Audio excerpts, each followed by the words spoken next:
Hey, what's going on, guys? Welcome back to Art Adventures. So in our very last video, we went ahead and drew this Halloween cupcake. We're gonna go ahead and color it in this video. I'm gonna show you guys what colors I chose for this. Very vibrant colors. I love the way that this one's gonna come out, so I'm really excited. So as we go through it, I'll give you guys your color tour. First, we're gonna start off with Tropical Violet. I have a Crayola set, 40 colors. This is gonna give you guys the best variety of colors as far as cheaper markers go. You can get these on Amazon. They're super cheap. I prefer more markers than none. I say it in almost every video that I do. But yes, this Tropical Violet is one of those colors that you don't see in any box of markers. It's an awesome color. I absolutely love the way that it comes out, the vibrancy of it. But yes, I'm gonna go ahead and color the bottom of this cupcake, this violet color.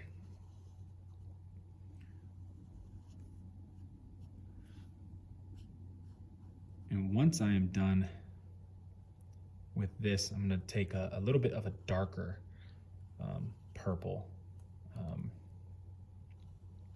and that purple is going to be my shadow. So I'm going to have two colors. This is not a lot of colors since it's a cupcake, and cupcakes are typically one or two colors themselves. The only other colors that I have there are kind of just for the details. But I'm going to show you guys what we're going to do in a second with this darker purple.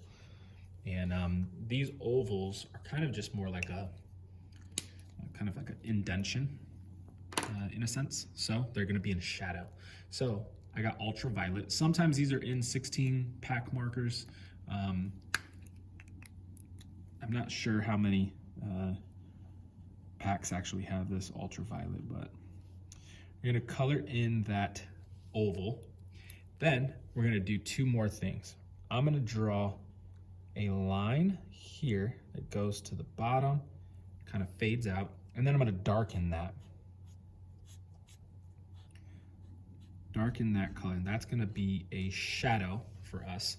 But I'm also going to give a border around our cupcake, because the cupcake, when you do a border like this, kind of makes it seem like it's overflowing and it's popping out. And that's why I'm giving this an extra little bit of shadow right there. Okay, done with the two purples. Now for the three greens, we'll start off with this color. One of my favorite colors, seafoam green, okay? So another one of those colors that you won't get in any old box. You're gonna have to, get a box that has a lot of colors in it. Now this part of the coloring is going to be a little bit more tricky just because there's so much detail on here that I don't want you guys to mess up your coloring and just start coloring through other objects. So try to be as careful as possible when coloring this, so that you have a crisp piece of artwork.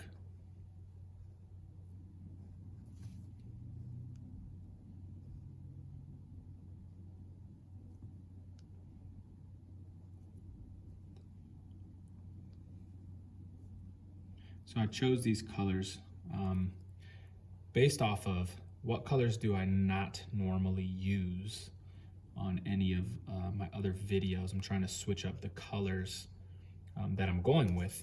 Mind you, you think about cupcakes, you think about parties, you're thinking about vibrant colors, right? So I wanted to get some vibrant colors going on, but also colors that would look good on a Halloween themed cupcake. So it's not just a regular birthday cupcake with some bats on it, but kind of matches the theme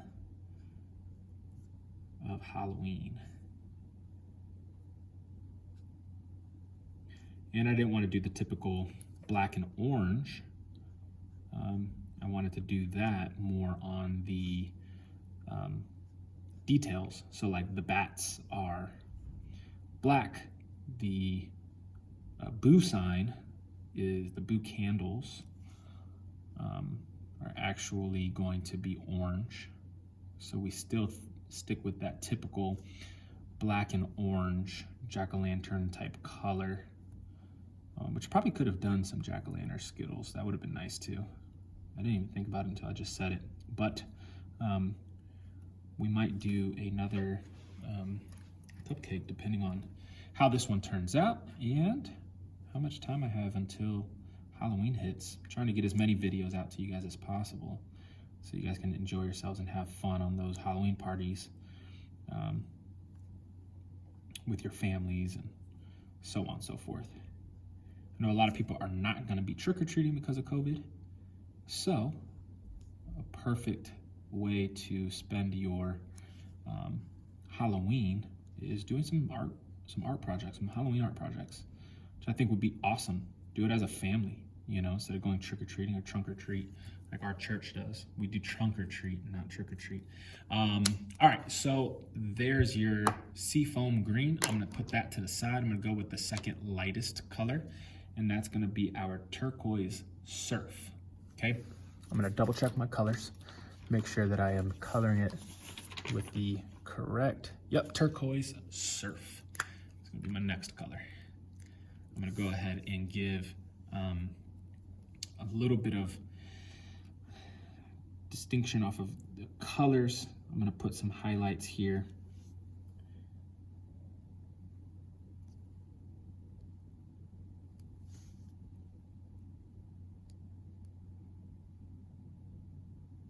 Alrighty, so now I have that, and I'll go ahead and do a couple more little ones.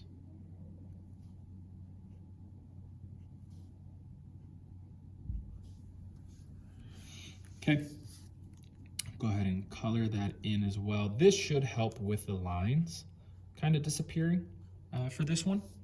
I know that with the water-based markers talked about in the last coloring video, you kind of get those lines, but this kind of helps mixing the colors. It kind of wrinkles your paper because it's a water-based marker. For whatever reason, the alcohol-based markers do not wrinkle your paper, which is one of the benefits. But the main benefit is that you get to blend colors with the alcohol-based markers. You can't really do it too much with the water-based markers. I mean, it works a tiny bit. Definitely gonna get deeper colors, darker colors, but it doesn't necessarily mean that they're gonna blend.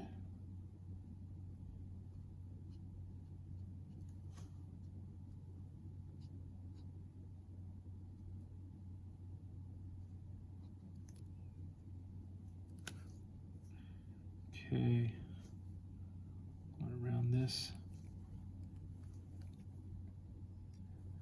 This is one of those detailed drawings, even though it doesn't have a lot of coloring to it. It takes a while because you have to go around all the detail.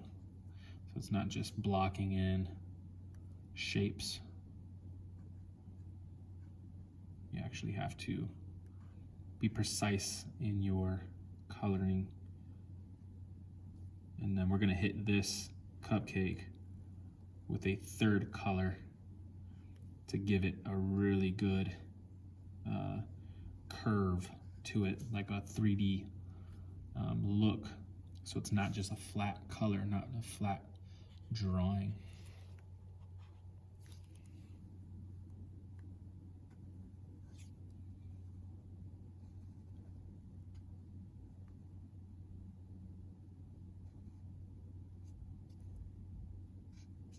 Almost done.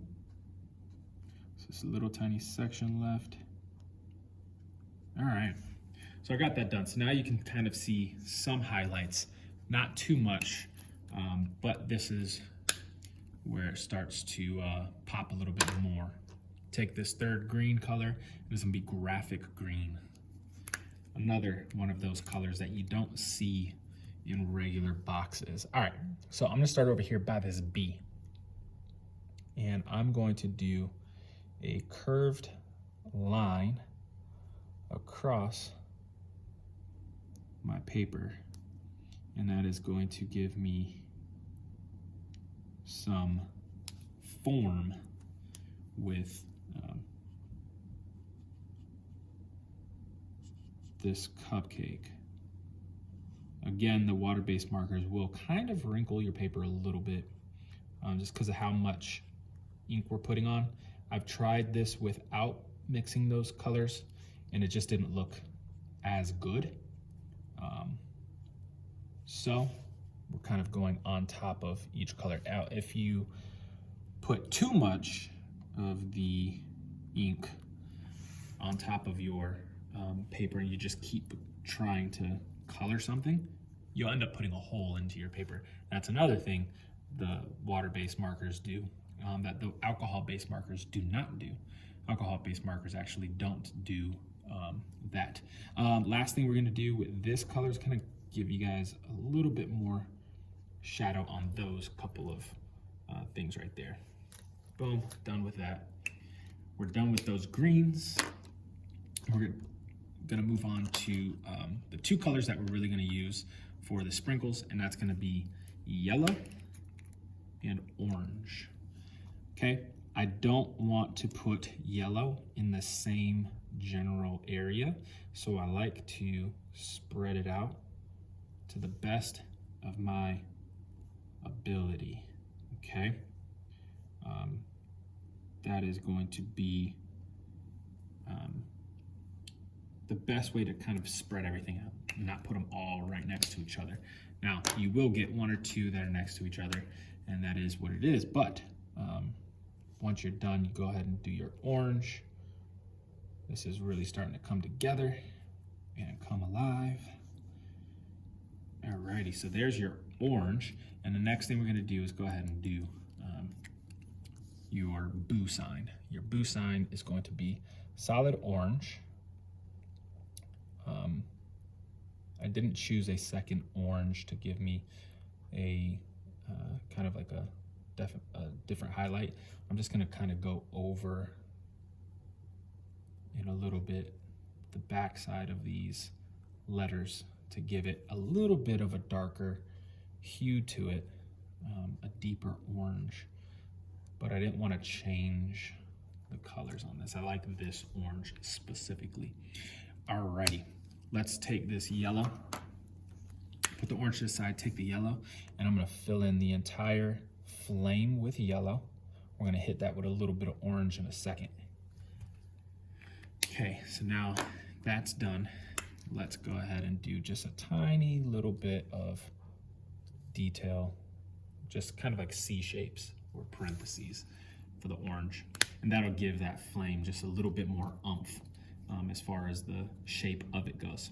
Now, since we've kind of waited a little bit, this has dried just a tiny bit. So we're gonna go ahead and hit this back side of these letters, and that'll give you just a little bit more roundness to those. It's not a huge difference, but it's enough to give it something to stand on. All right, so the reason why we always do these geometric shapes is so we don't have to draw a full-blown background. If you'd like to, that's completely okay.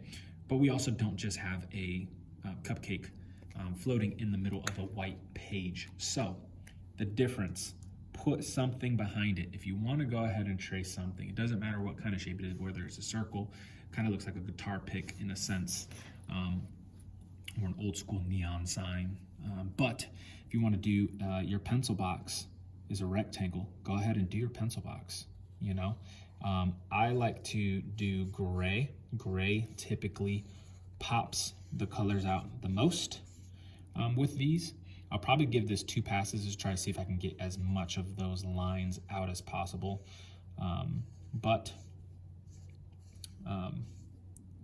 try to get this colored behind it not being the same color. So I don't want to do a green color, and I don't want to do a an orange color because of the boo sign. I don't want to do a purple color because of the bottom of the cupcake. I want to do something that's going to neutralize the background and not take away from the actual coloring that I did on my actual page. So with that being said, gray typically is my go-to. And that's what I do. So here's a gray background to give you guys a little bit more of a pop on the actual coloring. So all these vibrant colors will pop just a little bit more on your page. Really give you guys a complete look. If you don't have a background, it's still gonna look good if you color it the correct way. But one thing that does happen is when you finish a background, it looks just a lot more complete. So in order to make your paper look more complete, gotta put a background.